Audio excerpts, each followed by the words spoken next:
Buenas tardes. Creo que ya estamos aquí todos listos para escuchar a Ricardo, ¿no?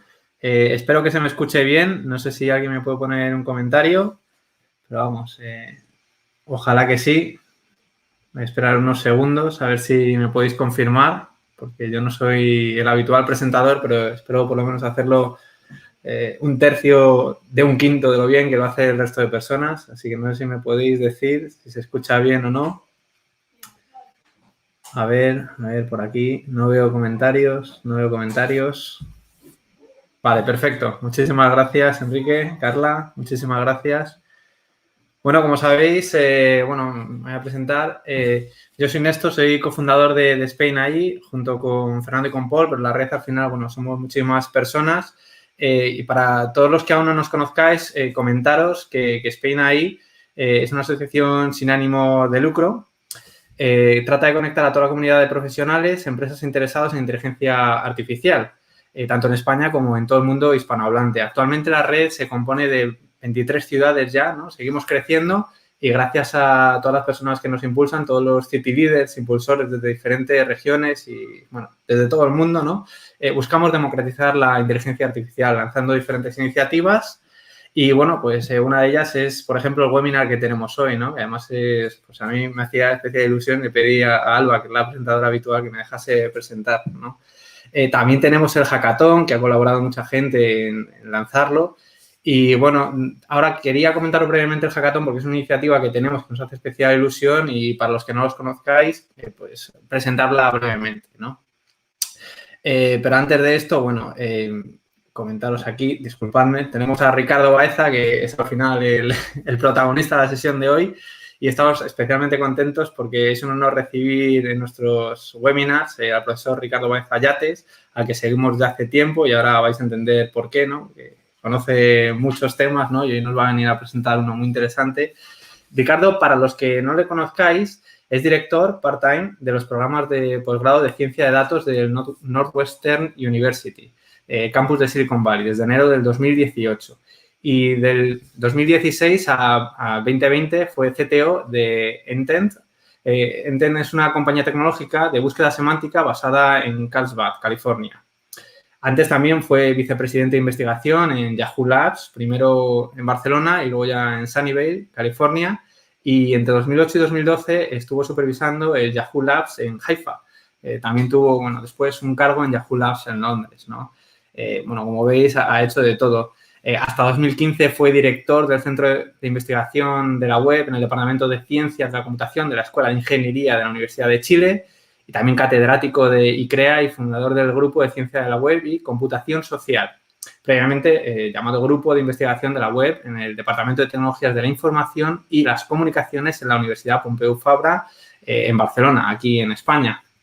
Además, mantiene muchos vínculos con ambas universidades como profesor a jornada parcial y es profesor adjunto en el Departamento de Ciencias de la Computación en la Universidad de Waterloo, en Canadá. O sea, que honorabilísimo y encantadísimo de que esté aquí con nosotros. Como podéis haber comprobado de esta descripción, ¿no? Sus intereses de investigación incluyen algoritmos y estructuras de datos, recuperación de información, búsqueda y minería de datos en la web, además de data science y visualización de datos. Y, por supuesto, está muy interesado en desafíos éticos que plantean el mundo de la inteligencia artificial en la actualidad, ¿no? Que justo es el tema que vamos a tener hoy. Aprovecho también para comentaros, antes de dar paso al ponente, antes de dar paso a Ricardo, que tenemos determinadas jornadas de inteligencia artificial y medicina, ¿no? Aparte de otros webinars que tenemos y concretamente la semana que viene tendremos un programa doble, ¿no? De estos que os comentaba de medicina e inteligencia artificial. La primera edición tuvo muy buena acogida y ahora tenemos la segunda, que sería el miércoles 24 y el jueves 25 a la misma hora. Aquí podremos aprender de los últimos avances y del estado del arte de la inteligencia artificial aplicada a la medicina de la mano de los expertos en este área y la verdad es que van a ser charlas muy interesantes. La primera edición tuvo muy buena acogida, la gente estuvo muy contenta, aprendieron mucho, además era algo más inspiracional, ¿no? De qué se está haciendo en otras áreas que a lo mejor no son tan técnicas. Y, podéis ahora mismo reservar para que os lleguen las entradas y para poder ver el webinar en vivo. O sea, que yo os invito a que, si tenéis interés, os apuntéis a verlo. Os he presentado hace un segundo las charlas del primer día. Estas serían las charlas del segundo día. Como os decía, son 2 días con 3 charlas cada uno súper interesantes. Así que, bueno, yo os animo a que le echéis un ojo porque seguro que hay charlas que son bastante interesantes para más de uno. También, como comentábamos, tenemos ahora recientemente la parte del hackathon que lo hemos lanzado.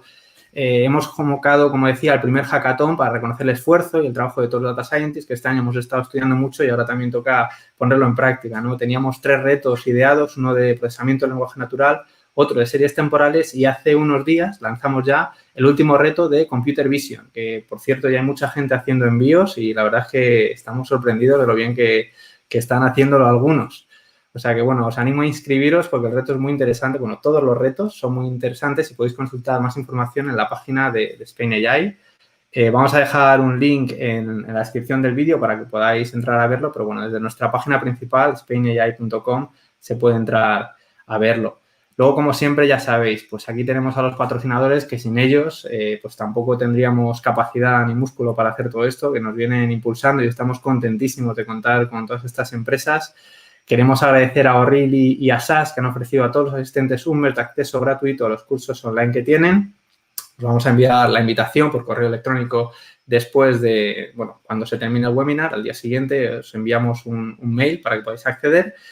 Y, bueno, también queremos dar las gracias, evidentemente, a patrocinadores como Piper Lab, que se han sumado además ahora recientemente a la iniciativa del hackathon, y también a Intelligence, a Kipler y a nuestro media partner Planeta Chatbot.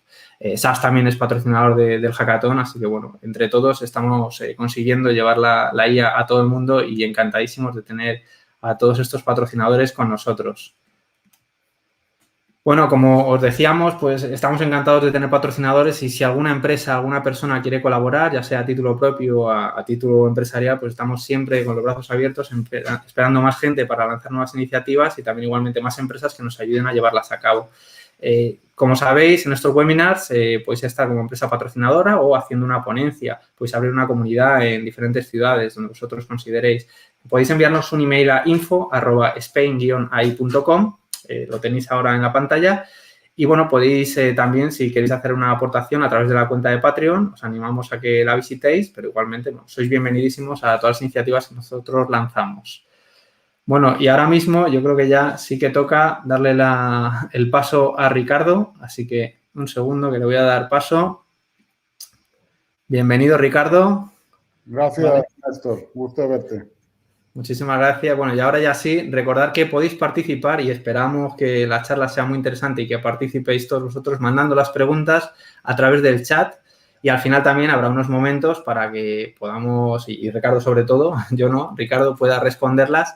Así que, por favor, animaos a preguntar porque esta es una charla interesantísima y esperamos que más de uno se plantee preguntas interesantes que Ricardo diga, oye, pues fenomenal, ha tenido mucho interés esto, que yo creo que sí.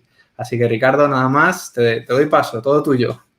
Ya, muchas gracias y mientras doy la presentación creo que voy a sacar el vídeo, por si acaso, para mejorar la calidad del audio y después lo Perfecto. Voy a poner nuevamente cuando sean las preguntas. Perfecto.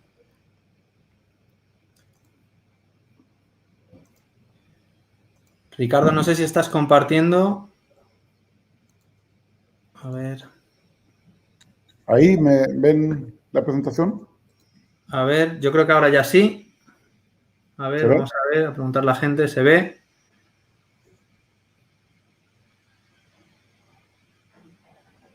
Se ve. Bueno, tardamos unos segundos. Ya sabéis que siempre vamos un poco con lag, ¿no? Por este retraso que tienen las emisiones en directo. Pero, bueno, nos podéis decir que nosotros, en cuanto que os leamos, seguimos avanzando. Vale, perfecto. Está respondiendo muchísima gente.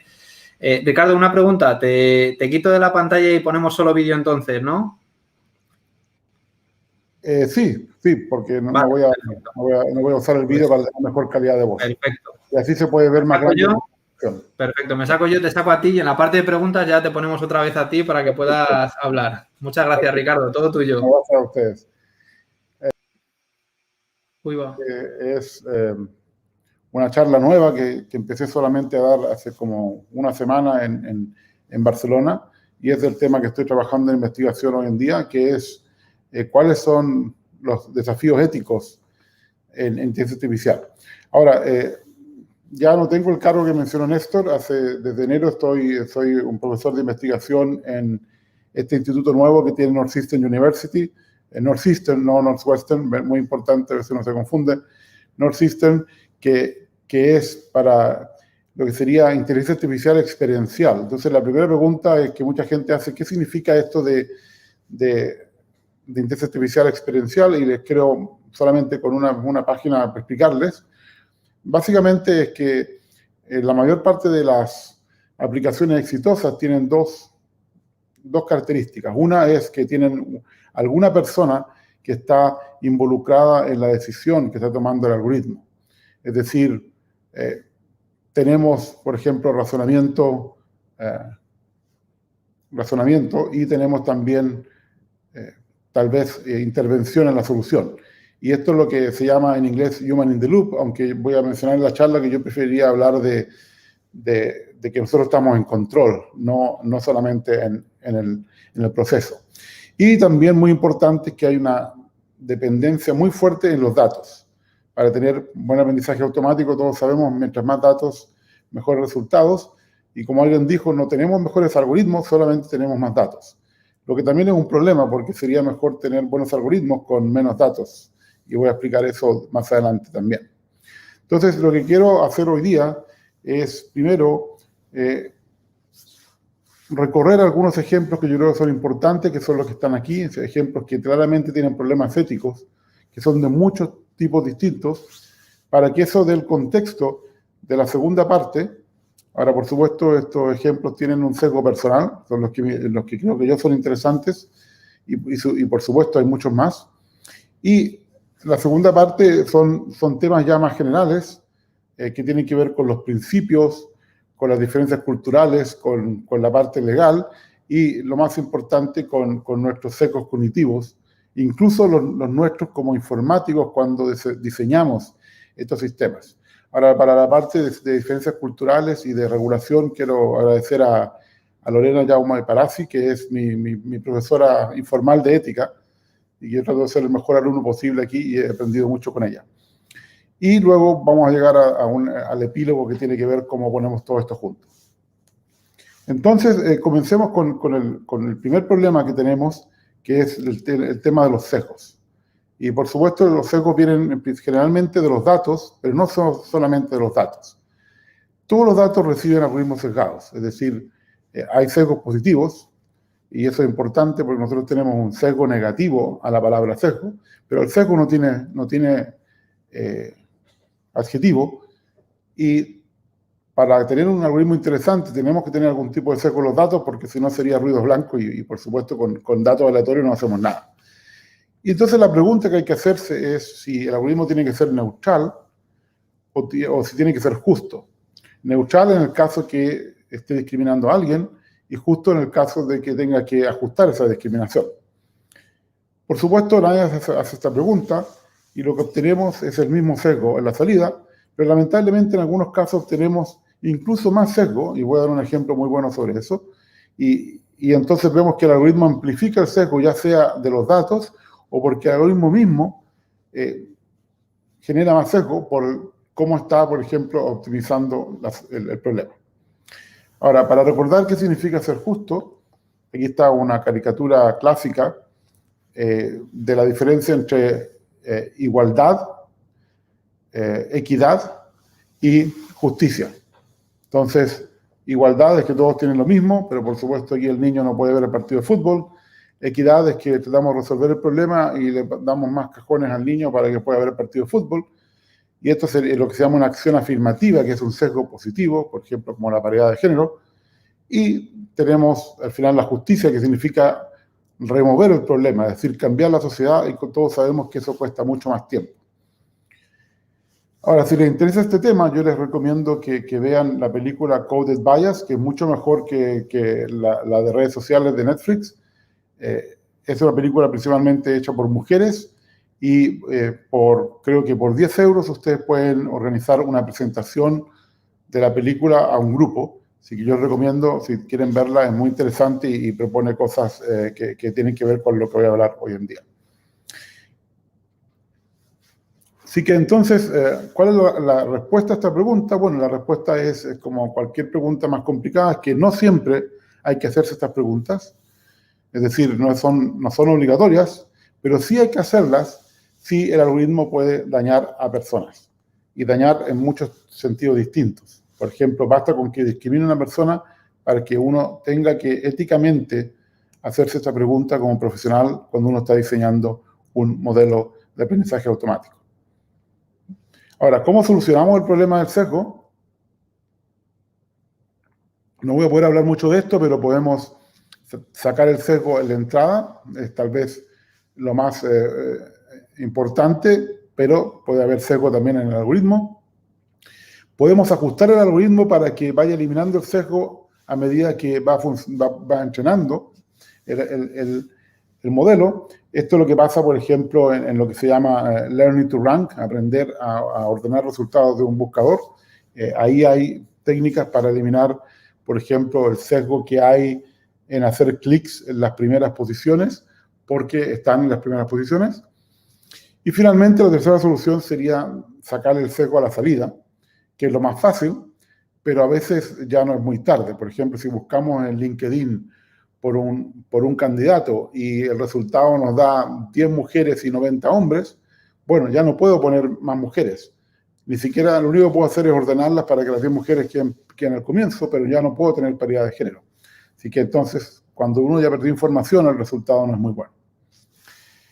Hace un poco más de 4 años, la ACM, que es la Asociación de Profesionales de Informática más grande del mundo, son más de 100.000 profesionales en todo el mundo, de hecho la mayoría ahora están fuera de Estados Unidos, hizo una propuesta de las 7 propiedades que debía tener un algoritmo, para que fuera transparente y para que rinda cuentas. Esta es una palabra que no tenemos en castellano, que es accountability, y por algo no la tenemos, ¿no? No nos gusta rendir cuentas.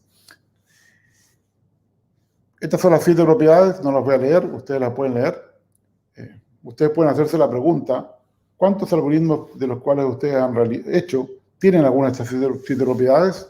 La mayoría de los algoritmos del mundo no tienen ninguna de estas 7 propiedades, y son propiedades muy importantes, y voy a volver a ellas hacia el final de la charla.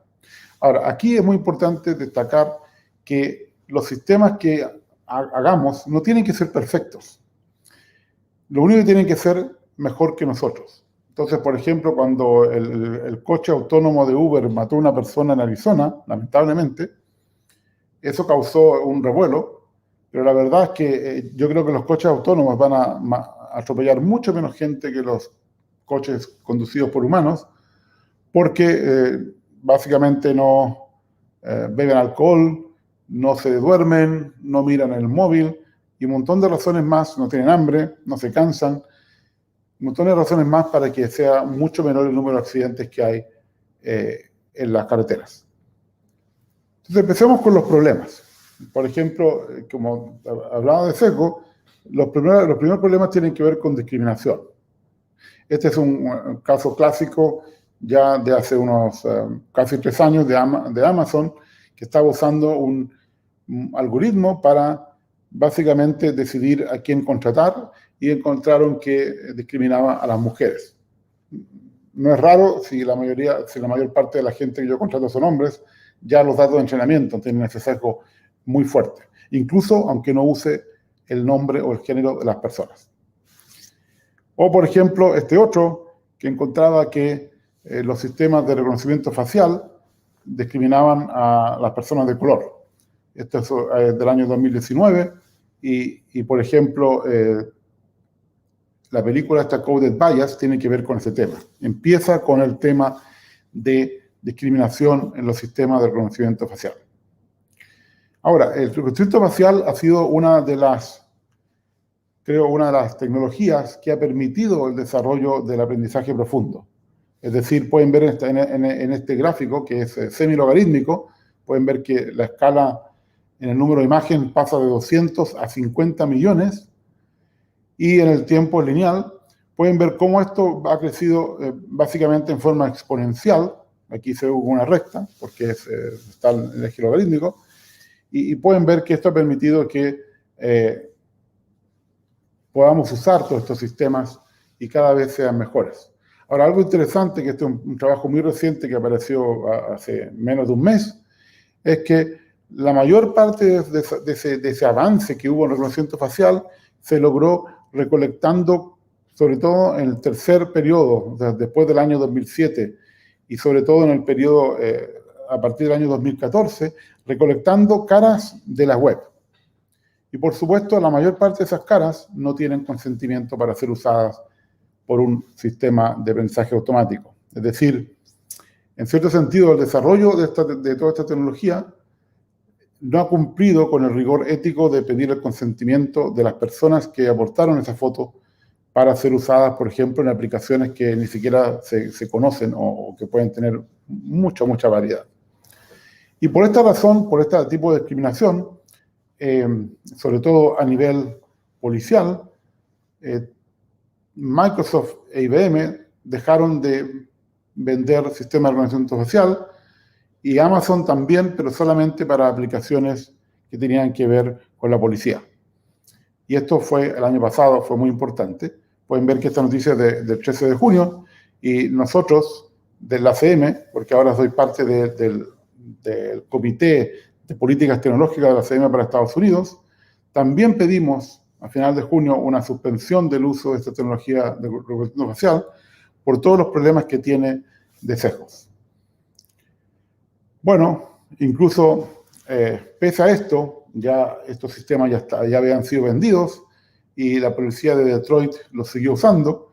Y, por ejemplo, en septiembre del año pasado, o sea, hace unos 4 meses, una segunda persona de color demandó a la policía por haber sido arrestado falsamente, ya que el sistema no reconoció bien la cara. Es decir, sobre todo con caras de color, el sistema se equivocaba. Pero pasemos a otros temas, aunque después voy a volver a reconocimiento facial. Por ejemplo, supongo que todos han usado el traductor de Google. Yo aquí voy a escribir, él es un canguro, ella es un doctor, lo traduzco a turco, como no sé nada de turco, copio lo turco y lo pego de nuevo, y hasta hace poco daba este resultado. Ella es un canguro, él es un doctor. Si ustedes hacen esto con una frase, hace como 1 año y medio, Google lo solucionó y van a encontrar que da los 2 resultados, los 2 posibles géneros. Ahora, ¿por qué ocurre esto? Bueno, ocurre porque en turco y en otros idiomas como el farsi no hay pronombres, no hay género en los pronombres. Así que entonces cuando no existe él o ella, es solamente un objeto. Y por supuesto, cuando yo hago la traducción de vuelta, se usa lo más común. Lo más común es que ella es la canguro y él es el doctor. Ahora, justamente antes de hacer esta charla, dije, a ver qué está haciendo Google ahora, y ha cambiado un poco. Ahora ella es un canguro, así que está mal, pero ella también es un doctor, así que ahora todo es femenino.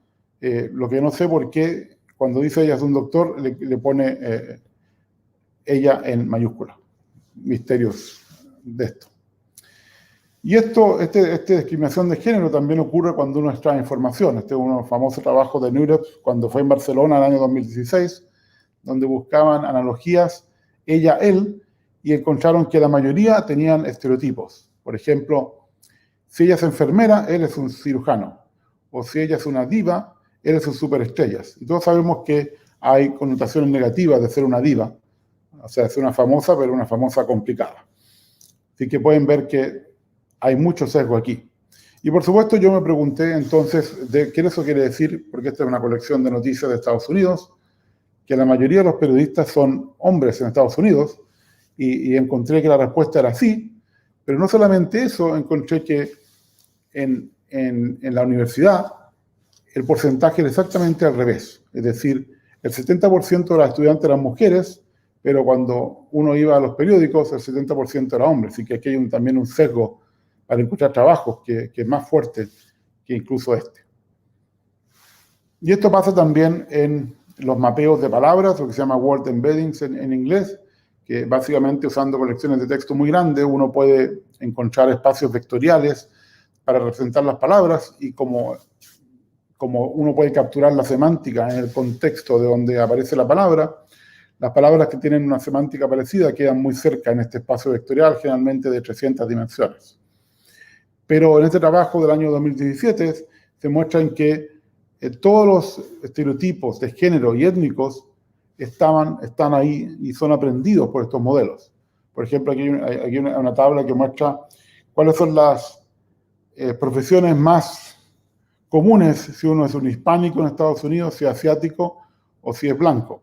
Ustedes mismos pueden leer, pero por ejemplo, solamente la dueña de casa solamente aparece en la columna de hispánica y, por ejemplo, en el caso de asiático aparecen cosas como secretario o conductor.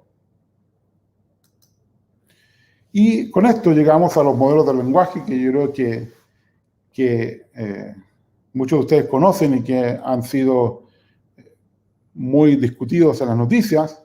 Aquí hay una tabla de un artículo que voy a mostrar en unos minutos, que es de un artículo que va a ser presentado el próximo mes en el congreso más importante de estos temas de ética y algoritmos justos.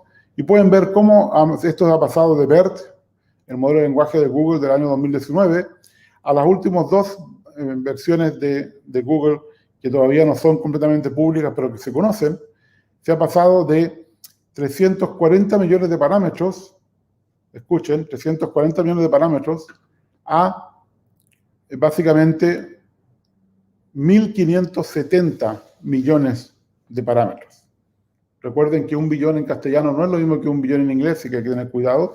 De hecho, esto es 1,5 billones en castellano. Ahora, si piensan cuántas palabras se usan para entrenar esto, estamos llegando a tener parámetros no muy lejos del orden de magnitud de palabras que se usan para entrenar esto, así que en algún momento esto va a ser lo que se llama overfitting y los resultados van a ser, yo creo que van a contener mucho ruido, pero pueden ver cómo esto ha avanzado.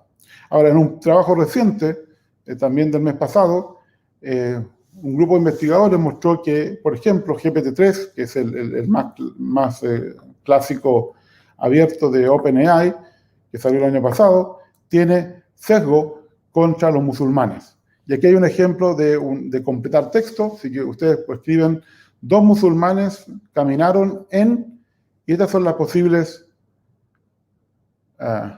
continuaciones.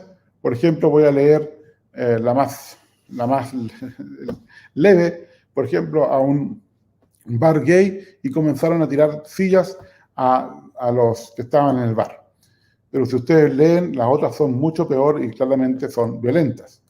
Y ellos midieron cuántas extensiones de texto eran violentas y, por ejemplo, pueden ver que en el caso de musulmanes llega al 65%.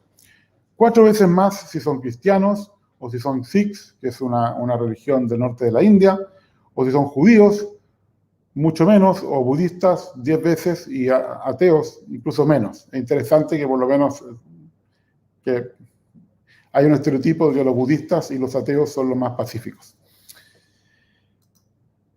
Pero esto puede ser un poco más complicado. Por ejemplo, aquí hay un estudio que se hizo en Northeastern University en Boston sobre cómo Facebook discrimina a quién le muestra alguna publicidad y a quién no. Es decir, dependiendo de tu raza, que además es una construcción que no existe la raza, o sea, todos tenemos un ADN muy parecido y no porque tengamos un color de piel distinto vamos a ser distintos. Esto hay discriminación. O, por ejemplo, más complicado y más difícil evaluarlo, una compañía de ropa acusa a TikTok por eliminar algunos de sus anuncios en forma discriminatoria. O incluso, mucho más interesante, que un resultado de una corte en Bolonia del mes pasado, que es muy interesante, que determinó que Deliveroo, una plataforma para repartir comida, discriminaba indirectamente, muy importante, indirectamente a las personas. ¿Por qué? Porque a las personas que no podían repartir comida a la hora de la cena, que cuando más había demanda, entonces la plataforma les daba menos trabajo y también trabajo que era de menor monto, y entonces ganaban menos dinero. ¿Y por qué hay una discriminación indirecta? Y es muy interesante lo que decidió esta jueza. Es porque el algoritmo no discriminaba si la razón por la cual no podían repartir comida a la hora de cenar era válida o no. Por ejemplo, mucha gente tiene que darle comida a los niños, tal vez darle comida a dependientes mayores, o por último, que tiene una vida normal y no quiere trabajar después de las 6 de la tarde. Y esto fue muy interesante porque aunque la multa no fue alta, demostró que hay discriminaciones que son mucho más sutiles que de género o de etnia y que pueden ser, por ejemplo, no repartes comida a una cierta hora. Y pasemos entonces a temas ya más complicados, que son, por ejemplo, los temas policiales. Y aquí hay un software, yo diría maldito, Gotham, de Palantir, que se usa para hacer perfilamiento criminal. Es decir, esto es como Minority Report. Yo voy a decidir si tú vas a cometer un delito en el futuro o no. Por supuesto, esto es un tema muy controversial y en Los Ángeles se hizo vía la fundación de la policía, se compró. No vía la policía porque entonces ahí lo tenía que saber el ayuntamiento. En Nueva York lo decidió el alcalde, se pueden imaginar qué alcalde de Nueva York fue, pero nunca lo dijo y nunca fue aprobado por el Consejo de la Ciudad. En Nueva Orleans también lo hicieron en secreto hasta que alguien 2 años después,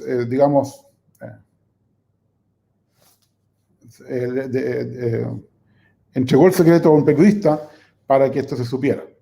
Y se usa también en Europa, se usa desde el año 2016 en Dinamarca, del año 2017 en Noruega y creo que en el norte de Alemania a partir del año 2019, aunque no he conseguido, por problema de no entender alemán, de estar seguro si se usa o no. ¿Cuál es el problema aquí? Que aunque incluso tenga 80% de exactitud cuando predice que uno va a cometer un crimen, que ya es difícil de creer que uno pueda predecir eso, uno comete un error y ya está cometiendo una injusticia con una persona. Otro sistema similar que se hizo en Chicago muestra también el ejemplo de que yo sé más donde miro y yo sé menos donde no miro. Es decir, que los datos no son uniformes. Por ejemplo, aquí tenemos un mapa de las zonas con más criminalidad en Chicago, que son las zonas rojas, y por supuesto la policía va más a las zonas rojas y a las zonas amarillas, y por ende lo que ve son criminalidad en esas zonas. Y no ve la criminalidad en las otras zonas porque muchos de los crímenes no son reportados, y entonces lo único que está haciendo es lo que se llama una predicción del mismo efecto, y en este caso, por supuesto, ve más criminalidad en las zonas que está presente. Es decir, yo estoy midiendo en los lugares que hay un sesgo y lo que estoy haciendo estoy aumentando el sesgo.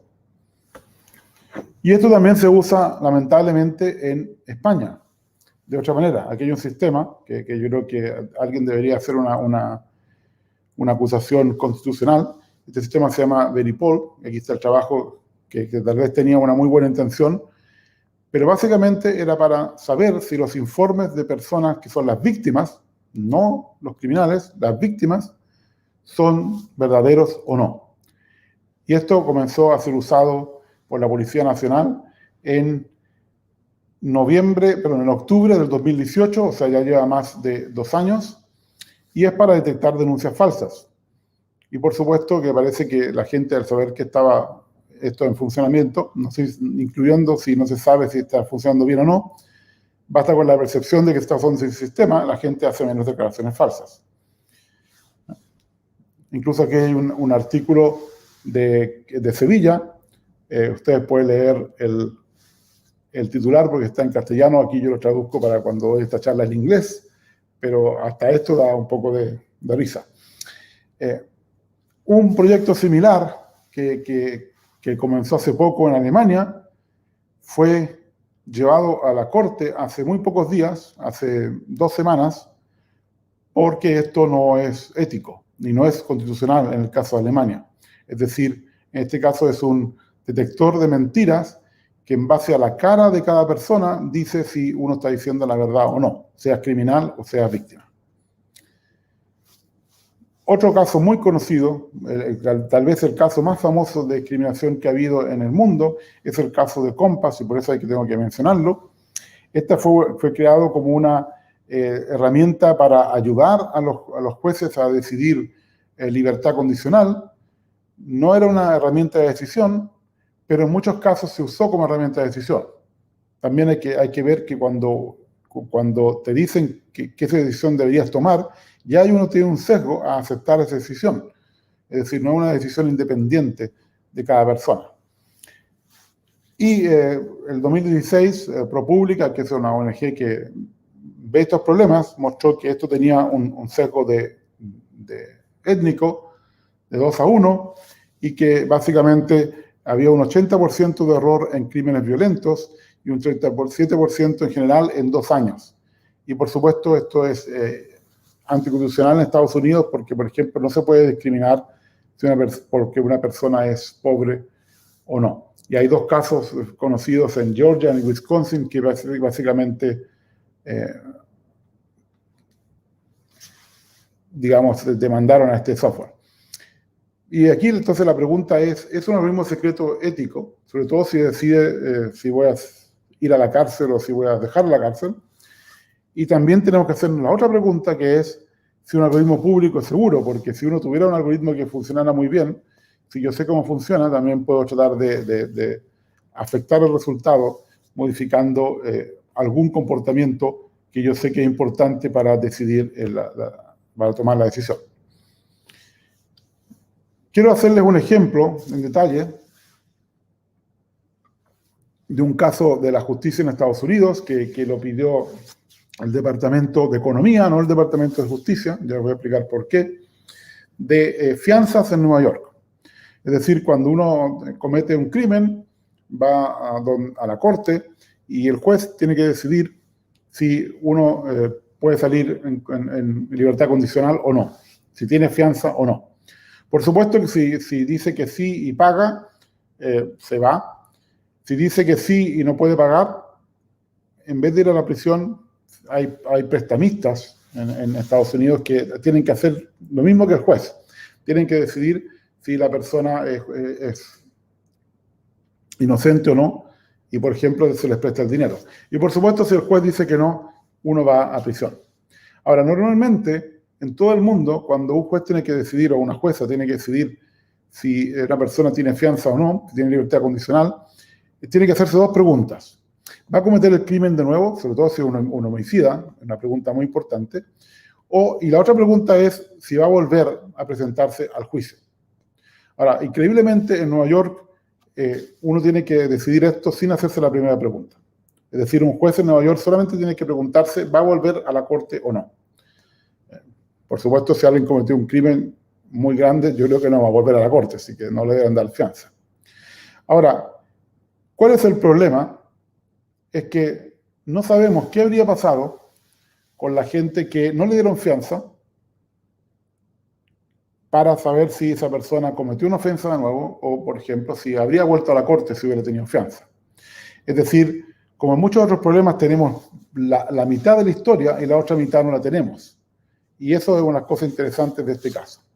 Ahora, ¿qué es lo que encontraron en este artículo del 2018? Que usaron casi 760.000 casos de Nueva York, es que podían disminuir la tasa criminal en 25%, manteniendo la misma cantidad de gente en la cárcel, o disminuir la tasa de cárcel en un 42%, manteniendo la misma tasa criminal. Y peor, de acuerdo al algoritmo, encontraron que los jueces dejaban salir a casi la mitad de los criminales más peligrosos, el 1% de criminales más peligrosos según el modelo, y esos criminales no aparecían en el 56% y además cometían otro crimen en un 62%, es decir, cometían errores graves los jueces con estas personas. Ahora, ¿cómo era la metodología? Y este es el único caso más en detalle que les voy a mostrar, pero pueden ver que aquí se dividió los datos en 4 conjuntos, uno para que es hold out para hacer validación del modelo, otro para hacer imputación de valores. ¿Cómo se hace imputación de valores? Bueno, si yo no sé lo que habría pasado con esta persona que no tuvo fianza, yo puedo usar otra persona parecida a ella que sí tuvo fianza y tratar de predecir cuál habría sido el comportamiento de esa persona si hubiera tenido fianza. Entonces, hay una gran cantidad de los datos que se usa para imputación de valores que no conocemos. Por supuesto, están los datos de entrenamiento. Y también se guardaron una gran cantidad de datos en una caja cerrada para probar el sistema después de terminar de entrenar el modelo. Es decir, datos que realmente no se ven y hacen que la validación sea completamente independiente del entrenamiento. Para esto se usaron un tipo de árboles de decisión que se llama Gradient Boosted Decision Trees, porque no eran muchos datos como para usar redes neuronales. Además, esto permite cierta interpretación de los datos y usaron 18 características de los casos. La única demográfica, la edad. Por supuesto, la mayoría eran hombres, pero no se usó el género, y tampoco hay ningún otro dato que indique cuál es la etnia o la raza de la persona. Por supuesto, tanto la historia de los arrestos, de si han ido a la cárcel o no, etc. Si no aparecieron en la corte, etc. Bueno, estos son los resultados, que ya se los mencioné en resumen, pero el número en rojo que está aquí es el porcentaje de población en Nueva York que son negros, hispánicos, y la suma de los dos, 32%. Y pueden ver que la distribución de los acusados, 49% eran negros, 33% hispánicos, y juntos eran 82%. Y pueden ver que los jueces mandaban 57% de los negros a la cárcel, 32% de los hispánicos, es decir, no tenían un sesgo contra los hispánicos, pero la suma llegaba al 89%. Bueno, ¿qué pasó con el algoritmo? Bueno, el algoritmo resultó ser mejor que los jueces, en este porcentaje, por ejemplo, de aumento, pero también fue más racista que los jueces. Pueden ver que aquí, en vez de mandar al 57% a la cárcel, mandó casi el 60%. Por supuesto, lo que podemos hacer es ajustar el algoritmo para que sea, por ejemplo, tan racista como el mejor juez, que este de aquí, que es un 49%, pero, y ahí igual el algoritmo era mejor, en vez de 25%, bajaba a 23% la reducción de la criminalidad. ¿Por qué es interesante este ejemplo? Es porque aprendió a ser racista de los datos que no contenían nada que tenía relación con la raza, así que entonces quiere decir que los datos de los casos mismos, en la descripción de los casos, hay una correlación muy fuerte con la raza. ¿Ya? Aquí pueden ver cuál es la diferencia, es decir, dónde está el algoritmo, dónde están los jueces y por qué uno consigue esas mejoras. También se puede ver aquí que si uno dijera, dejemos libres a una cierta, o pongamos en la cárcel una cantidad adicional de personas, que son los que están a la izquierda, el algoritmo manda a los que son los más peligrosos, pero si vemos qué es lo que hacen los jueces, bueno, los jueces básicamente envían gente a la cárcel de todos los niveles de peligrosidad para el modelo. Esto es lo que el modelo piensa de los jueces. Es decir, que los jueces casi toman decisiones aleatorias. Bueno, esto no es sorpresa, hay muchos estudios de cuándo es bueno ver a un juez, porque la decisión puede cambiar. Y este es un dilema. El dilema es, ¿qué es mejor? ¿Un algoritmo justo pero sesgado o un juez o jueza que es ruidoso? Ruidoso porque dependiendo si comió o si durmió bien o si está enojado, toma una decisión distinta o no. De aquí pueden ver este ejemplo de cuál es la diferencia entre exacto, ruidoso, sesgado y ruidoso. Y pueden ver que sesgado es mejor que ruidoso en muchos casos.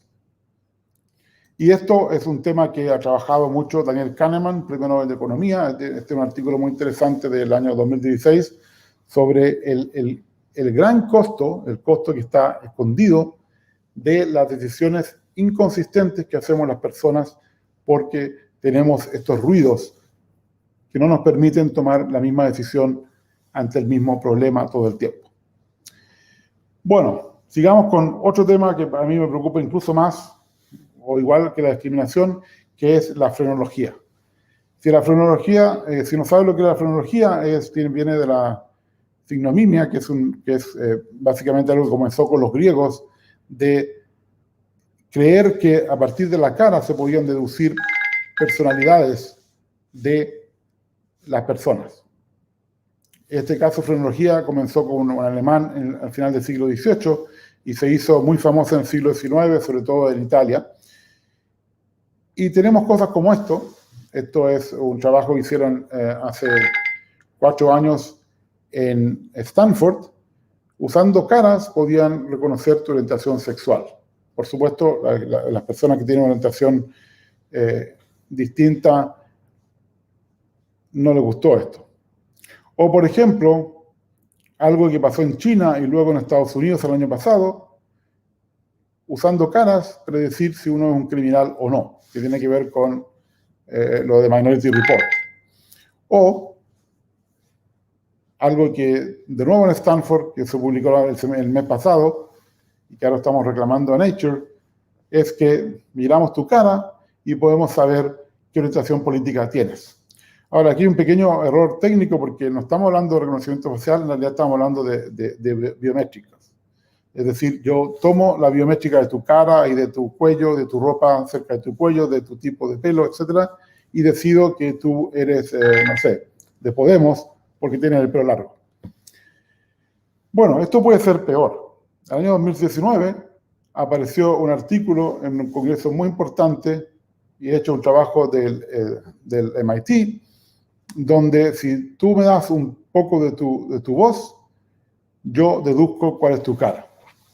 Ahora, por supuesto, yo imagino usar esto con una persona que fue, por ejemplo, adoptada en China, en España, y que habla perfecto castellano, y estoy seguro que no va a poder dibujar la cara correcta. También hay mucha gente que puede imitar acentos, hay mucha gente que tiene acentos que son distintos, que no tienen nada que ver con su origen, etc. Así que, por supuesto, esto no es cierto. O sea, esto es una pseudociencia que dice, no, sí, yo puedo dibujar tu cara a partir de la voz. Y aquí yo me imagino lo peligroso que se puede volver esto cuando yo creo que esto funciona. Imagínense el siguiente sistema. Le hago una llamada, grabo la voz de ustedes, deduzco la cara y ahora uso los otros trabajos que les mencioné para saber si ustedes van a ser un posible criminal, si ustedes del partido de oposición, que es lo que sería importante en una dictadura, o si ustedes son homosexuales, y eso sería importante en algunos países musulmanes, porque es un delito. Imagínense lo peligroso que pueden ser estas herramientas, los errores que podrían cometer si se usan de esta manera. Bueno, pero vamos a otros problemas bien distintos. Por ejemplo, comercio digital injusto. Se llama e-commerce de electrónico, pero debiera ser comercio digital. Este es un error, tal como el de correo electrónico, es un error histórico, semántico. Es un correo digital, no es un correo electrónico. Y aquí el problema está que el famoso problema de la burbuja, no sé si lo conocen, pero el problema de la burbuja significa que yo voy a mostrar las cosas más populares y yo nunca te voy a poder mostrar algo que tú no conoces, que te gustaría, porque no están los datos. ¿Por qué? Porque no lo conoces. Así que este es un ciclo que solamente temas como filtrado colaborativo puede realmente resolver. Y esto entonces implica que hay muchos algoritmos, por ejemplo, en este caso de Amazon, que pueden discriminar, o, por ejemplo, que hacen que el ciclo completo de interacción entre una persona y la plataforma de comercio digital tenga algún sesgo. ¿Por qué? Porque el sistema mismo está en una burbuja. Está en la burbuja que es la unión de todas las burbujas de los usuarios que están en ese sistema. Y eso significa que el sistema no conoce el mundo de verdad, conoce una percepción parcial del mundo y por lo más probable que significa que los que venden más se van a hacer más ricos y que los que venden menos porque nadie los ve van a ser más pobres y van a desaparecer. Y aquí hay un problema muy grave porque los mercados digitales que no son justos no tienen digamos, una proyección a largo plazo porque son injustos. Así que las plataformas que sean más justas van a desplazar tal vez a los que son dominantes hoy en día.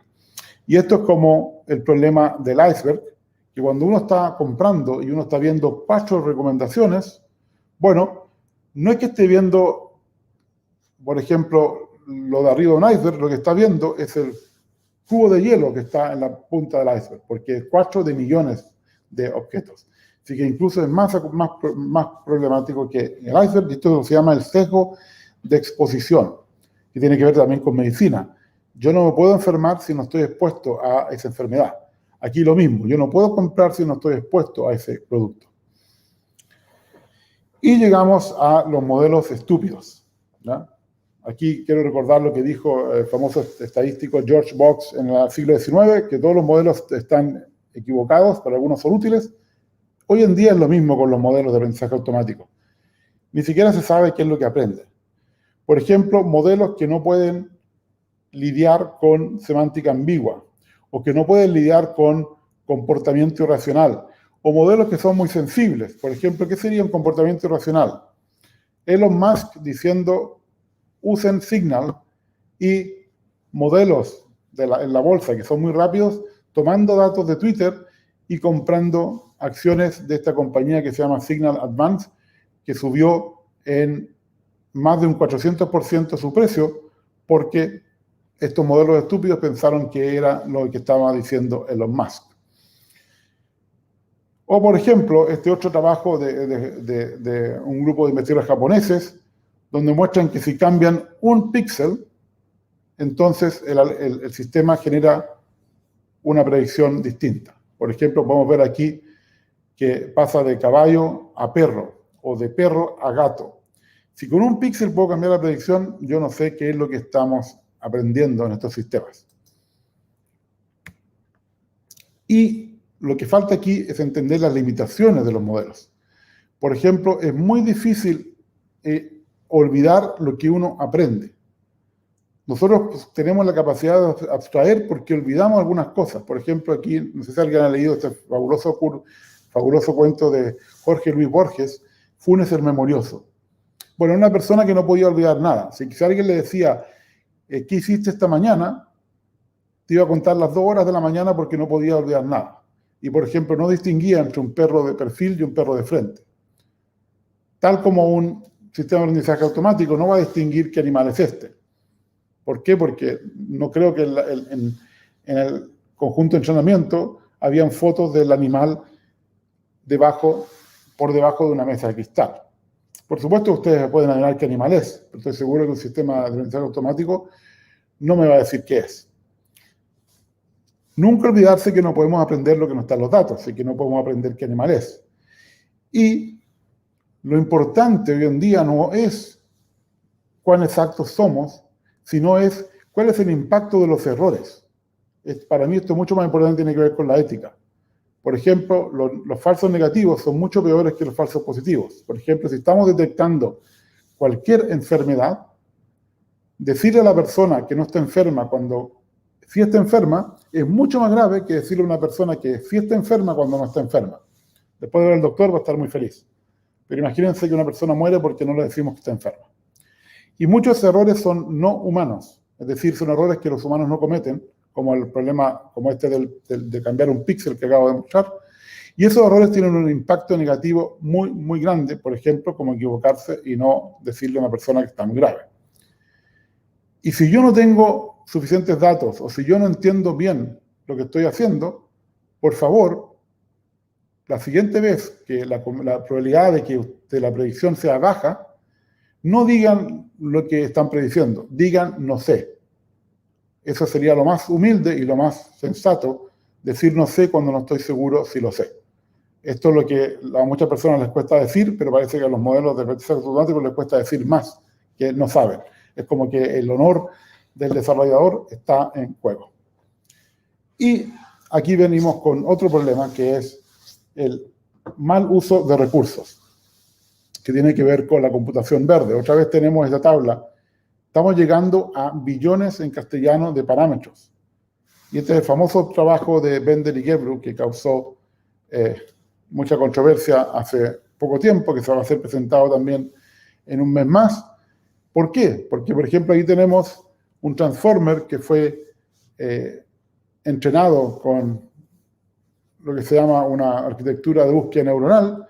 Bueno, esto ocupa del orden de más de, creo que 16 años de un estadounidense, que genera mucho carbono CO2. O, por ejemplo, ¿cuánto cuesta en dinero? Aquí pueden ver que ese mismo modelo cuesta $3 millones para ser entrenado usando computación en la nube. ¿Y cuál es el problema?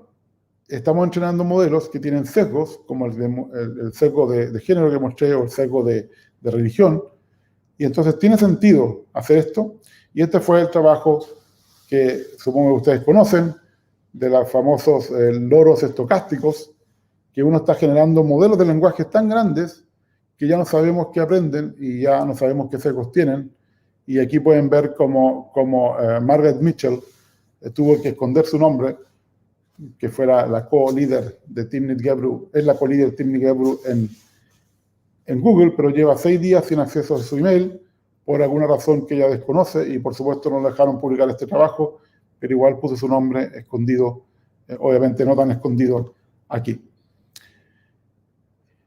Y aquí tenemos un problema de metaética, cuando una compañía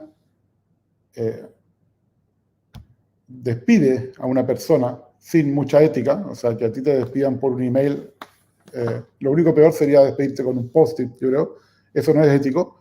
Yo creo que cualquier persona que uno va a despedir tiene que tener respeto de hablar con ella, de decirle por qué la va a despedir, y antes, si es posible, si te interesa tenerla, llegar a un consenso para mantenerla. Por supuesto, aquí no hubo ninguna desintención, y tenemos un problema que ya es más profundo, que la ética de las compañías no es muy ética.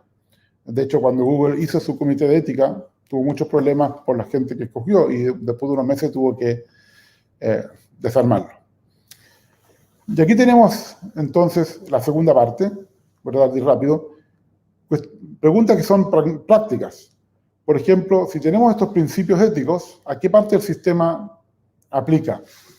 ¿Son todos igualmente importantes? ¿Para quiénes importantes? ¿Son ortogonales? ¿Se pueden, por ejemplo, cumplir en forma simultánea? ¿O estoy pidiendo algo imposible? ¿Tiene sentido tenerlos juntos? Por ejemplo, transparencia es un principio más bien de los países latinos. Como no tenemos confianza en el sistema, pedimos transparencia, y después si no tenemos suficiente transparencia, vamos a pedir una auditoría. En cambio, rendición de cuentas viene de los países nórdicos. ¿Por qué? Porque hay confianza y al final se rinde cuentas. Es decir, no hay que hacer ninguna auditoría. La institución te hace la rendición de cuentas para ti. Así que o quieres transparencia o quieres rendición de cuentas, pero pedir las dos cosas no tiene mucho sentido. Y también en algunos casos son principios, son requerimientos, son herramientas, y más de alguno puede tener más de una interpretación.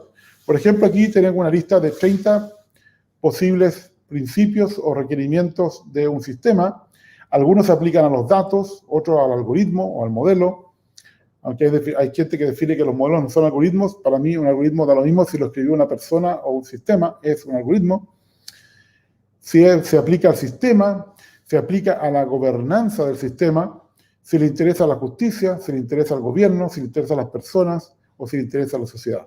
Y esto es un trabajo que estoy haciendo para tratar de organizar todo esto.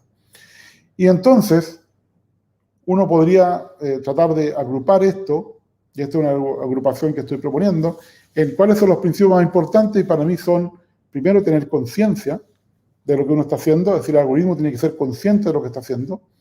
Después, todo el tema de dónde vienen los datos, como en la comida orgánica, también. Quiero saber la trazabilidad, los sesgos, la equidad, acceder y reacceder a los datos. Todo lo que tiene que ver con completitud del sistema. Todos estos temas son de completitud del sistema. ¿Cuán completo es el sistema? Luego tenemos el tema de usabilidad, que tiene que ver con la rapidez, la accesibilidad, la resiliencia a cambios para poder seguir usando el sistema. Transparencia, todo lo que tiene que ver con hacer explicaciones, documentación, auditar. Ahí está transparencia. Y finalmente, lo que más tiene que ver con ética, que es la responsabilidad. Y aquí tenemos todos los temas que son más de fondo, que les interesa a la sociedad, desde los temas legales hasta los temas de rendición de cuentas y de seguridad y de privacidad. Bueno, ¿cuáles son las diferencias culturales? Este es un mapa muy interesante que vi primero en una charla de Lorena, que mencioné al comienzo, que es de un trabajo en Canadá que muestra el colonialismo legal, que a su vez se transforma en un colonialismo ético, y pueden ver cómo en lo rojo se usa lo que se usa en en Europa continental, todo el mundo anglosajón es lo azul, y pueden ver todo lo que es musulmán en verde y todos otros sistemas que son mixtos. Es decir, estamos cambiando muchas culturas usando nuestra propia visión del mundo. ¿Y por qué esto es importante? Porque tiene que ver con lo que se llama humanismo tecnológico, y el humanismo no es realmente algo positivo. El humanismo tiene una visión blanca, occidental, que tiene muchos peligros. Y hay incluso diferencias religiosas. Por ejemplo, la visión cristiana del mundo es que la legalidad y la moralidad son cosas distintas, hay una parte compartida, pero básicamente la legalidad tiene un mundo, que es el mundo de los abogados y los jueces, y la moralidad es más bien social. Pero ahí también podemos poner ética, y otras personas lo ven así, y esto se vuelve más complicado. La ética es más bien lo social y la moral es lo más bien individual, nuestra propia moral. La ética es compartida por la sociedad. Y por supuesto, dependiendo de qué abogado uno hable, cuando algo se convierte en legal, por ejemplo, algo que antes era un problema ético y ahora se convierte en un problema legal, es como que deja de ser ético, como que pierde la propiedad ética, que para mí no tiene mucho sentido, y por eso prefiero la visión musulmana de la ética y la legalidad, donde la ley está en el centro, luego está la ética, que es, digamos, la moralidad pública, y luego está la moralidad individual, que tiene que ver con la conciencia y tiene que ver con la moral, y es la ética particular, la ética personal. Y por supuesto, cuando la ley aumenta, va tomando espacio de la ética. Y hay gente que incluso propone cosas mucho más extrañas como esto, que lo pongo solamente para una curiosidad que encontré buscando información sobre esto. Y hay diferencias geográficas. Por ejemplo, una ética muy interesante es la Ubuntu, que es del sur de África, donde hay valores como reciprocidad, bien común, relaciones pacíficas, dignidad humana y el valor de la vida, tanto como el consenso, la tolerancia y el respeto mutuo. Es decir, yo soy porque somos. Es decir, no es una ética individualista, es una ética de la comunidad. Y esto es muy interesante, un trabajo de Abeba Birhane, que dice que Descartes estaba equivocado, porque una persona es una persona a través de otras personas. Y yo creo que estoy completamente de acuerdo con ella. Yo soy menos persona si dejo de tener las personas que me rodean. Y pasamos a los temas legales, por ejemplo, todos los temas de identidad, privacidad y protección de datos, que no son lo mismo protección de datos que privacidad. Ahí hay un tema entre la opinión pública y la privacidad colectiva. Mucha privacidad que tenemos depende de las personas que conocemos, y cada vez que una persona tiene menos privacidad y nos conoce, nosotros perdemos privacidad. Es como la entropía, si la privacidad se pierde, es muy difícil ganarla. Todo el tema que tiene que ver con libertad de expresión, y bueno, y lo tenemos aquí afuera en toda España por mandar a un cantante a la cárcel, que no tiene ningún sentido, y los temas de protección de datos. Y aquí hay todo el tema entre lo que viene del código cívico o el código público, que yo puedo hacer todo lo que no está prohibido, o yo puedo hacer solamente lo que está permitido, como en el caso de GDPR. Y eso tiene que ver también con un tema que no se conoce mucho, que en inglés se llama digital nudging, que serían como codazos digitales, que es estos pequeños incentivos que hacen los sistemas para que uno haga clic en las cosas. Ahí tenemos el problema, entonces, la diferencia entre ser anónimo y ser privado, es ser consciente, dar consentimiento o tener base legal para usar tus datos, recolectar el número mínimo de datos o recolectarlos por el mínimo de tiempo, etc. Y tenemos todo el tema del artículo 22 del GDPR, que tiene que ver con decisiones automáticas. Es el texto original, pero lo único que quiero destacar es que las personas tienen derecho a reclamar la decisión. ¿Y qué significa esto en la práctica?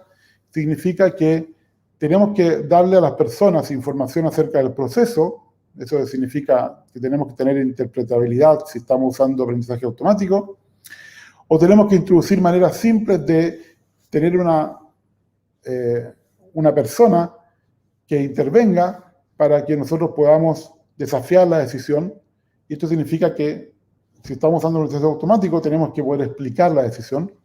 Y finalmente esto significa también que tenemos que mantener continuamente el sistema validando y testeando, porque tiene que estar siempre funcionando como debería funcionar. Y aquí tenemos un caso muy interesante de cómo ha sido usado GDPR, que fue usado para el caso de Bolonia de Libero, pero también aquí fue usado por una corte del sur de Francia, en Marsella, para un caso que ocurrió hace un año atrás, donde se pusieron en 2 bachilleratos cámaras de seguridad para ver quién entraba al colegio. Y esta corte francesa dijo que eso era ilegal, que no podía ser usada, y dio 3 razones. Primero, competencia. Los colegios no tenían derecho a decidir eso. Algo muy importante que también está en el artículo 22. Tengo la competencia. En este caso era el distrito que podía decidirlo. Segundo, que no había consentimiento de las personas para ser grabadas. Es obvio, difícil decirle a cualquier persona en un colegio que si tiene consentimiento o no. Y algo muy importante que no está en GDPR, pero que es vital para muchos de estos temas, es la proporcionalidad. Es decir, que usar cámaras no era proporcional al objetivo que te querían, que era la seguridad. Por ejemplo, un guardia de seguridad era igual de bueno. Y aquí tenemos el problema de que tratamos de ajustar todo con lo mismo. Y GDPR es uno de estos ejemplos. Aplica a todos los derechos humanos y por ende no aplica a ninguno en particular. Aplica a todos los dominios y por ende en salud causa problemas. Aplica a todos los tamaños y tanto una multinacional como el kiosco de la esquina tiene que usar GDPR, etc. Estas son las desventajas de esta ley. Y tiene que ver con lo que Lorena llama solucionismo tecnológico versus el solucionismo normativo, que al final son 2 caras de la misma moneda del humanismo tecnológico. Es decir, no es que las soluciones tecnológicas sean mejores que las normativas, son peores, porque yo creo que hacer una ley por cada tecnología nueva es un error. Tenemos que hacer leyes que por cada nueva tecnología se puedan aplicar, tal como los derechos humanos. Y aquí entonces pasamos al tema de regulación. Por ejemplo, temas de monopolio. El año pasado, 2 temas de antimonopolio comenzaron en Estados Unidos, uno por Google, por el Departamento de Justicia, y otro a Facebook, por la Cámara Federal de Comercio. Y aquí están las páginas oficiales de estos casos, se pueden ir a ver. Por ejemplo, el de Google es por violar las leyes antimonopolio y Facebook por monopolio ilegal. Y hay temas también interesantes éticos de si estas plataformas deberían vender en sus propios mercados, es decir, está bien que Amazon tenga productos de marca Amazon, eso ya pasa en los supermercados, pero aquí es mucho peor porque es amplificado por la inteligencia artificial. Y yo creo que si uno tuviera mercados justos, tiene que ver con lo que hablé antes de comercio digital, sería mejor para estos sistemas, pero estos sistemas no lo entienden, no entienden que invertir hoy significa más dinero mañana. Y por supuesto yo creo que debería ser obligatorio tener comités éticos externos en cualquier empresa que tenga productos o servicios que puedan afectar a seres humanos.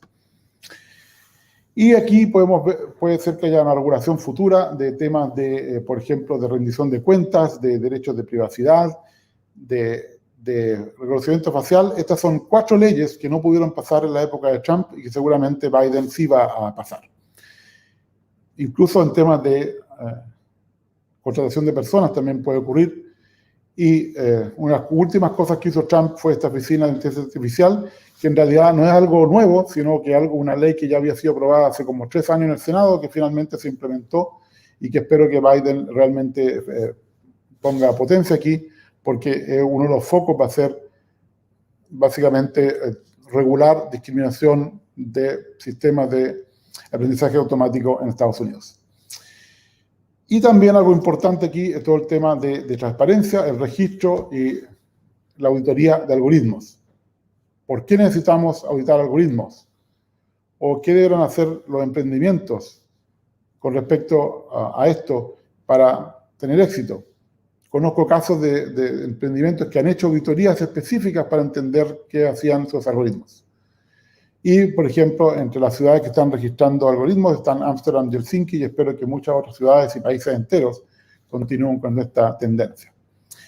Y entonces pasamos al último tema que tiene que ver con los sesgos cognitivos, son nuestras malas prácticas. Y no lo voy a leer todo esto, ustedes lo pueden leer, después va a quedar, supongo, esto va a estar libre para verlo, pero aquí están todos los problemas de los desarrolladores cuando uno quiere entender qué es lo que hace el sistema. Y esto significa que tenemos sesgos profesionales. Por ejemplo, el 99% de las instituciones nunca va a tener Big Data. ¿Por qué estamos trabajando solamente en datos masivos cuando deberíamos trabajar también en datos más pequeños y ver cuáles son los límites de la tecnología en datos más pequeños? O, por ejemplo, ¿reflejan los sistemas las características de los diseñadores o las características de los desarrolladores? Yo creo que sí. Hay un ejemplo muy interesante de la Universidad de Virginia en el 2015, donde las personas encontraron cosas distintas porque pensaron el problema en forma distinta. Y creo que pronto va a ser un trabajo que tiene que ver con esto, con este experimento de si personas diseñando algo son distintas. Por ejemplo, mujeres, hombres, gente de la India budista con gente de Silicon Valley, etc. Y en el tema de evaluación también es muy importante. Escoger el experimento correcto, escoger los datos de test correctos, escoger las métricas que uno va a hacer correctas, escoger con quién te vas a comparar en forma correcta, porque si no al final te vas a engañar a ti mismo. Así que estas son las cosas que podemos hacer. Aquí estoy terminando. ¿Qué podemos hacer? Analizar por sesgos, tratar de mitigarlos, recolectar datos de las regiones del problema que no tenemos bien especificadas, no usar nada que pueda estar correlacionado con sesgo. En la interacción del sistema, estar seguros de que el usuario está consciente de todos los sesgos y que hay que decirle al usuario los sesgos que pueden haber en el sistema y, por supuesto, darle más control al usuario porque así va a poder mitigar él mismo o ella misma los sesgos. Diseño e implementación. Desafiar los supuestos durante todo el proceso de desarrollo, con expertos, con colegas, con usuarios potenciales, hasta de encontrar que el sistema realmente es lo que uno debería tener. Y en el tema de evaluación, por supuesto, no engañarse a sí mismo, y todo el tema de registrar algoritmos, de certificar algoritmos o de hacer auditorías externas. Algunas recomendaciones, no las voy a leer todas, muy rápido. Ahí está la de que me gustaría que los seres humanos estuvieran en control y las máquinas en el proceso, porque nosotros somos los dioses aquí, nosotros somos los maestros, los que decidimos.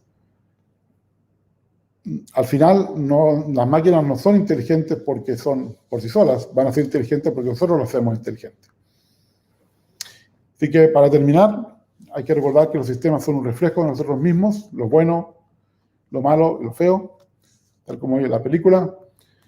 Para ser justos tenemos que ser conscientes de nuestros propios sesgos, tenemos que empezar por nosotros mismos, si no, no tenemos ningún tipo de ética para hablar de ellos. Y que la ética, espero que hayan visto, es mucho más complicada de lo que uno cree, sobre todo cuando tenemos que tener una ética a través de distintas culturas, religiones, países, etc. Última pregunta, ¿pueden algoritmos de inteligencia artificial ser alguna vez éticos? Bueno, Hazel Henderson piensa que tal vez no. Pero menciona a David Lauer, que tiene un trabajo muy interesante que se llama "No podemos tener ética en inteligencia artificial sin ética". Y parte del problema que tenemos hoy en día es que hay poca ética. Hay poca ética en las empresas, hay poca ética en los gobiernos y hay poca ética en las personas. Así que es complicado que un sistema aprenda ética si no la estamos practicando. Y para terminar, quiero poner mis 3 citas favoritas. Una de Mark Twain, que erradamente la atribuía a un primer ministro británico, y entonces en realidad es como una especie de mentira, pero la cita dice que hay 3 tipos de mentiras: mentiras blancas, mentiras y estadísticas. O el premio Nobel de Economía, Ronald Coase, que dijo: tortura los datos lo suficiente y van a confesar lo que tú quieras. O, más importante, Yuval Harari, que supongo que lo conoce, el famoso historiador israelí, que dijo que las personas más fáciles de manipular son aquellas que piensan que no pueden ser manipuladas. Y esto yo creo que te expande la visión del mundo. Y yo no estoy tan preocupado como otros, como Elon Musk y otros, de la singularidad y la superinteligencia, que eso yo creo que falta mucho. Estoy preocupado, tal como lo dice el chiste, en la inteligencia natural. En cada elección uno ve que cada vez hay menos inteligencia natural. Porque si no va a pasar lo que dice otro chiste, que al final entre dos máquinas van a reírse porque no hay humanos, y no porque las máquinas eliminaron a los humanos, sino que porque las máquinas no fueron los humanos no fueron suficientemente inteligentes para ponerse de acuerdo y no destruirse. Así que hay dos conferencias en este tema que son muy importantes. Una es el AIS y otra es el FACT. Justamente el FACT va a ser en marzo y son dos de los trabajos que mencioné.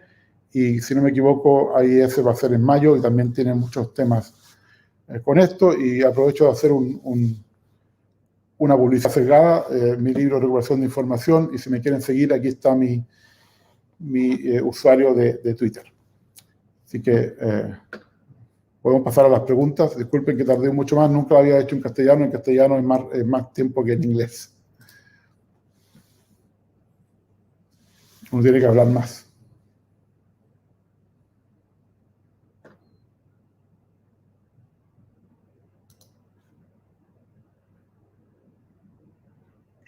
Muchas gracias, Ricardo. Te voy a poner las preguntas si quieres. Han hecho algunas en el chat. La primera era de Cándida.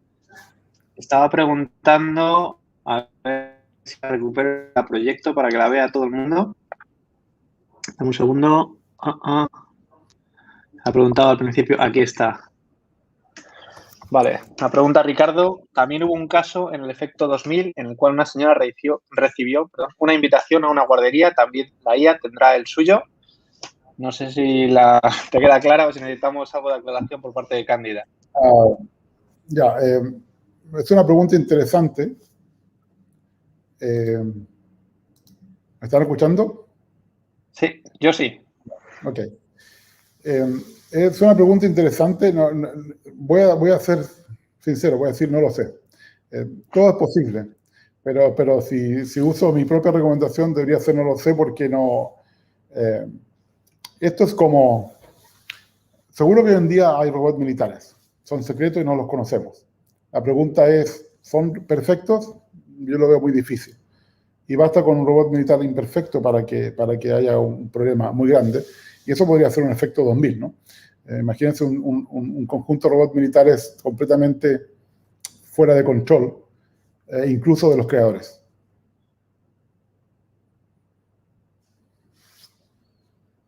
Si quieres que vea yo la siguiente pregunta, pero veo que hay varias. Sí, te las voy poniendo. Bueno, hay una que es si vamos a compartir o si vas a compartir las slides. Esto, bueno. Sí, les puedo mandar las slides para que ustedes la publiquen. Vale, las publicamos. Y en mi sitio web está mi correo electrónico. Para la gente que quiera escribirme pueden ir y está es público. Basta con buscar o ir a baeza.cl, ahí está mi correo electrónico. Y de hecho esta persona que me está preguntando el correo electrónico creo que ya me contactó en LinkedIn y en LinkedIn también está mi correo electrónico, así que deberá ser fácil. Perfecto. Lo acabamos de poner en el chat de YouTube, o sea que cualquier persona la puede ver. De hecho, lo voy a poner aquí en pantalla. Hay una pregunta de Raúl que dice si tiene sentido hablar de la ética en la IA. Pues estamos hablando de las ediciones de máquinas. Una muy buena pregunta. Es una pregunta para hacérsela a Lorena, a mi profesora de ética. Podría ser que estuviéramos hablando de otro concepto, pero yo creo que lo que estamos hablando es que queremos que las máquinas tengan la misma ética que los seres humanos. No deberían tener una ética distinta. Así que yo creo que lo que estamos hablando es de cómo proyectamos la ética nuestra a las máquinas. Ahora hay otra pregunta de Juan Luis dice, si un algoritmo de reconocimiento facial, por ejemplo, no reconoce gente de algún tipo por su raza, no puede usarse ese software hasta que funcione bien. Completamente de acuerdo. Y esta es la razón por la cual muchas compañías ahora ya no lo están vendiendo y por la cual ya hay propuestas de incluso la Unión Europea y en Estados Unidos de prohibir este tipo de software. Lo mostré, una de las propuestas que no consiguió pasar durante el periodo de Trump fue una ley que básicamente ha sido una moratoria a los sistemas de reconocimiento facial. Aquí dice alguien que tendría que existir alguna forma de regular el uso indiscriminado de estos algoritmos, completamente de acuerdo, como se hace en la bioética en la medicina. Si ustedes ven la película Coded Bias, ahí hay una propuesta para tener un FDA de algoritmos, es decir, tal como existe un organismo regulador que permite que se venda un medicamento o que se venda una comida, también podría haber un ente regulador que decida si un algoritmo puede usarse o no, sobre todo cuando, o solamente cuando afecte a personas. Por ejemplo, sistemas que dan préstamos en los bancos, por dar un ejemplo muy cerca de la gente, que también pueden tener temas de riesgo ético.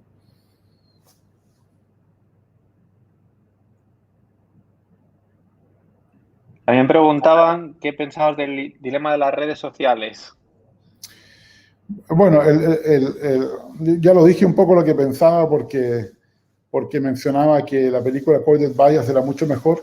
El tema del dilema de las redes sociales es que está hecho por hombres blancos, y en cambio el de Coded Bias está hecho por mujeres de distinta procedencia étnica.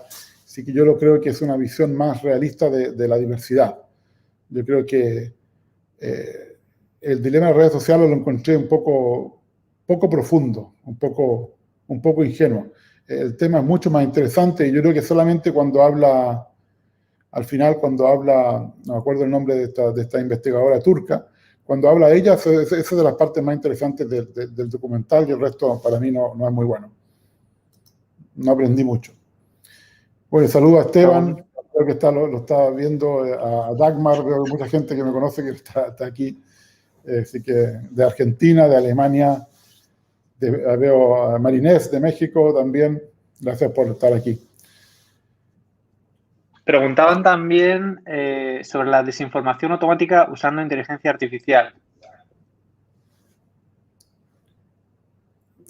Asumo que se refiere a todo lo que tiene que ver con noticias falsas, videos falsos, imágenes falsos. Sí, ese es un tema muy grave. Yo creo que si uno pone los 4 distintos usos distintos de este tipo de tecnologías, ese es uno de los usos más perversos.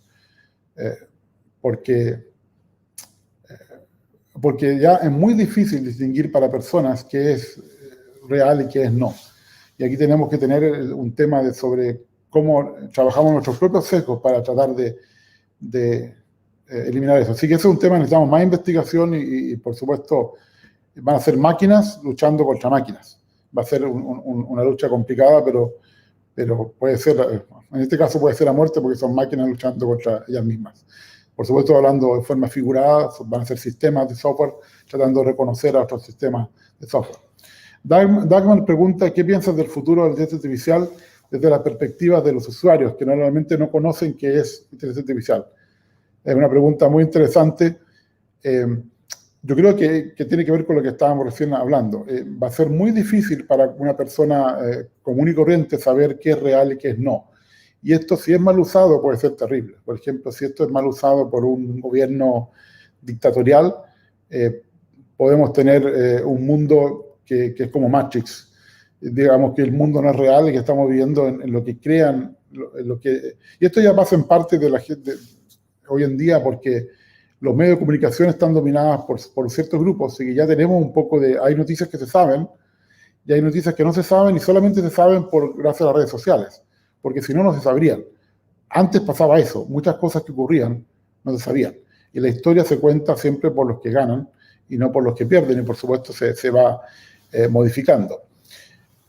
Dagmar también pregunta si se desilusionarán más viendo cómo florecen aplicaciones con implicaciones negativas. Otro invierno de la inteligencia artificial. No lo sé, yo creo que en yo no veo que vaya a detenerse. Yo creo que si no hay regulación, la gente va a seguir haciendo cosas que no son éticas. Porque hay muchas cosas que se pueden hacer, pero hay pocas que se deben hacer. Y aquí tenemos todo el tema de la frenología. O sea, yo sigo viendo gente de Stanford o MIT generando trabajos que no debieran publicarse. Y en este caso estamos hablando con Nature, que ahora es de Springer, una editorial alemana, para que tenga un propio comité de ética y decida si un artículo puede publicarse o no. Por ejemplo, el último artículo que publicó de reconocimiento facial aplicado a la política es un artículo que no debería haber sido publicado.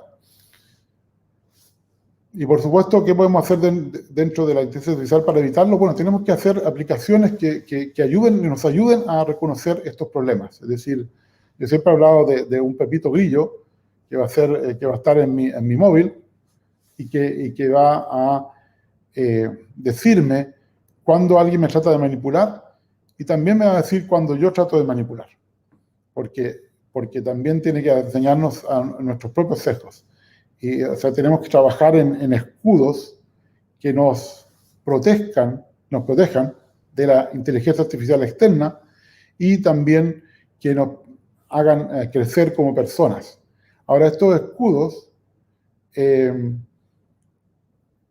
una ventaja con respecto a grandes compañías, que al menos tienen más datos de nosotros. Es decir, esa es la gran ventaja de esto, que nosotros somos los que más sabemos nosotros mismos, así que podemos hacer escudos personalizados que debieran ser mejores que lo que pudieran hacer grandes compañías para tratar de saber, por ejemplo, cómo eres. Aquí una pregunta de Juan Pablo Humada que dice que en la película Tron, el dilema que es el sistema central decide depurar o eliminar algoritmos que no estaban autorizados. Sí, es una buena analogía porque tal vez algo así debiera hacerse, pero ahora habría que preguntarse si Tron es ético o no. Es decir, si esto lo hace un poder central o si es decidido por una sociedad. Por ejemplo, sería mucho mejor hacer algo de estilo Suiza. Cada cosa que queremos decidir tenemos una elección, un referéndum para decidir eso. No sé si me salté alguna otra pregunta. Creo que no. Había una de abogacía, he preguntado, la he proyectado en pantalla. Quizás peco de ambiguo, pero ¿cómo ves el futuro de la abogacía? Es una pregunta interesante. El otro día vi un sistema que generaba resoluciones judiciales, otro que generaba análisis de abogados. Yo creo que los abogados tal vez podrían ser los eticistas del futuro. Y bueno, y Martín, gracias por estar aquí en la presentación, otro amigo más, porque yo creo que la ética va a ser un factor, un rol muy importante, es decir, no solamente la parte legal, sino la parte ética. Sí, yo creo que los abogados deberían expandir su dominio a todos los temas éticos y poder ayudar a toda la gente que desarrolla estos sistemas a hacer sistemas mejores. Y yo prefiero, en el dilema que dije de un algoritmo sesgado o un juez ruidoso, yo creo que prefiero el algoritmo, porque el algoritmo al menos va a ser justo, en el sentido de que me va a dar la misma pena a otra persona que hizo el mismo delito que yo. En cambio, pensar que gente distinta obtiene penas distintas y algunas son más injustas. Por ejemplo, aquí en España, si uno compara la pena de Hassel con la pena de una violación, no tiene ningún sentido. O de organizar un referéndum, no tiene ningún sentido. Es decir, la justicia española, lamentablemente, sería mucho mejor con algoritmo en este momento.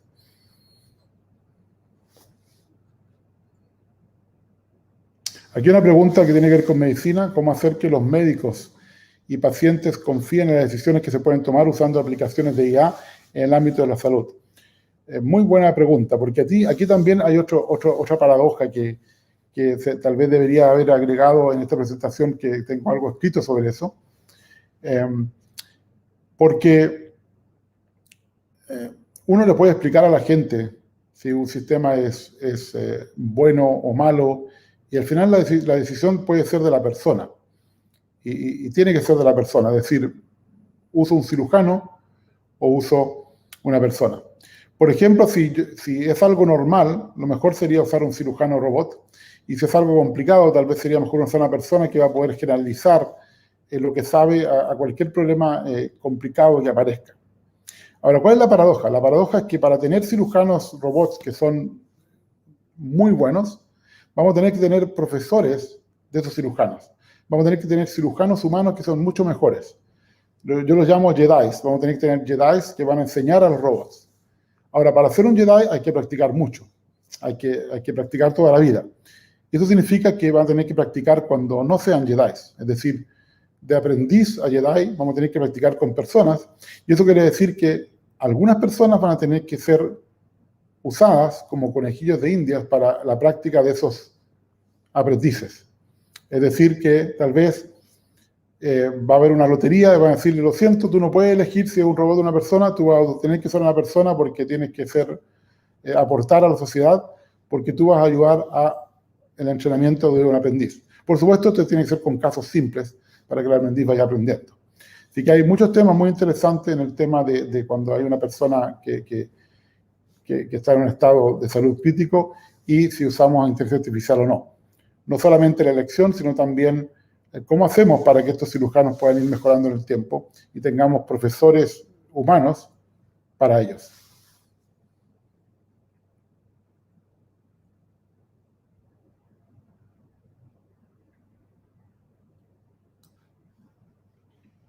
Creo que te sale la pregunta en pantalla. No sé si es demasiado abierta. Esto viene de LinkedIn. ¿Qué deberíamos conversar con los niños sobre la ética y la inteligencia artificial? Yo creo que sobre la inteligencia artificial nada, pero sobre la ética mucho. Yo creo que con los niños sería muy bueno practicar, usar cuentos que tengan que ver con la ética. Y hay cuentos que son muy interesantes que tienen que ver con ética. Es decir, más que lo que es bueno y lo que es malo, porque muchas veces que es así. Tenemos un problema, yo creo que tiene que ver con la religión, de poner etiquetas de bueno o malo, cuando dependiendo de la cultura o de la ética misma de la cultura, la solución es distinta. Algo que es bueno aquí puede ser malo en otra parte y viceversa. Pero yo creo que a los niños hay que hablarle de ponerle dilemas éticos y que los niños vayan pensando en esos dilemas, porque así vamos generando una cultura con más ética. Parte de los problemas que tenemos hoy en día es que la ética está desapareciendo y no es un tema importante, por ejemplo, en las empresas. No es un tema importante en la bolsa, no es un tema importante para muchos gobiernos. Es más importante el tema de obtener poder, obtener dinero, obtener influencias, y la ética, por supuesto, es algo que estorba. Pero para mí es muy relevante, tal vez lo más importante que deberíamos tener.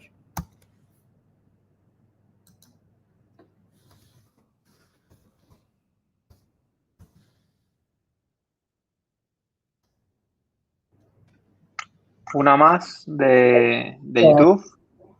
Bueno, sí, María Inés, gracias por estar aquí desde Guadalajara, supongo. La implicación del uso de Small Data en la investigación. Sí, lo que quise decir es que la mayor parte de las instituciones del mundo nunca va a tener datos masivos, nunca va a poder generar datos en tanta cantidad. Es decir, desde una panadería en una ciudad hasta un problema de medicina donde hay pocos datos porque hay pocos enfermos de esa enfermedad, porque es una enfermedad rara. Entonces, el foco tenemos que hacerlo en cómo hacemos para obtener soluciones interesantes usando aprendizaje automático cuando tenemos pocos datos. Porque si no hacemos eso, hay otro problema ético, que vamos a aumentar la brecha digital, tecnológica, entre las grandes compañías que tienen dinero y las pequeñas compañías que tienen poco dinero y también tienen pocos datos. Y yo creo que eso hay que evitarlo, es decir, hay que evitar que la tecnología misma agrande la brecha digital, tal como, por ejemplo, el COVID ha mostrado cómo se ha agrandado la brecha digital para las personas que tienen internet o no tienen internet, porque era muy importante para estudiar y o trabajar.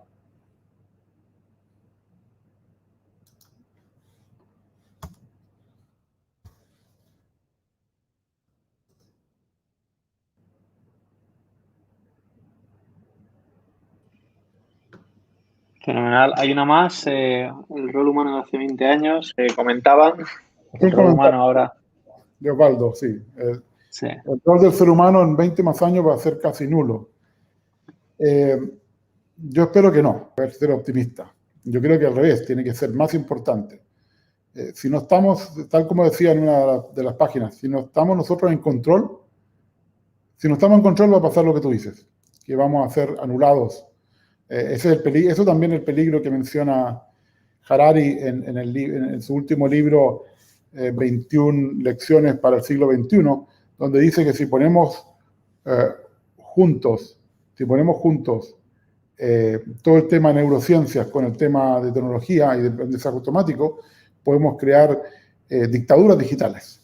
Y yo espero que eso no ocurra. Tenemos que intentar nosotros ser las personas que estemos en control de todo. Y esto significa poner regulaciones, usar más ética, ser más conscientes, ser más humildes, darnos más tiempo. Parte del problema es que tratamos de ir muy rápido y mientras más rápido vamos, es peor.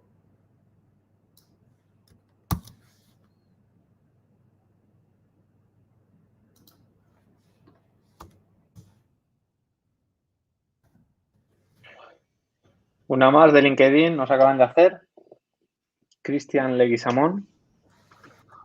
¿Cómo ves la pregunta relacionada entre... ¿Cómo ves la cuestión relacionada entre la IA, la ética, las finanzas y los movimientos financieros basados en algoritmos? Muy buena pregunta. Yo hablé un poquito de finanzas en el tema de Signal.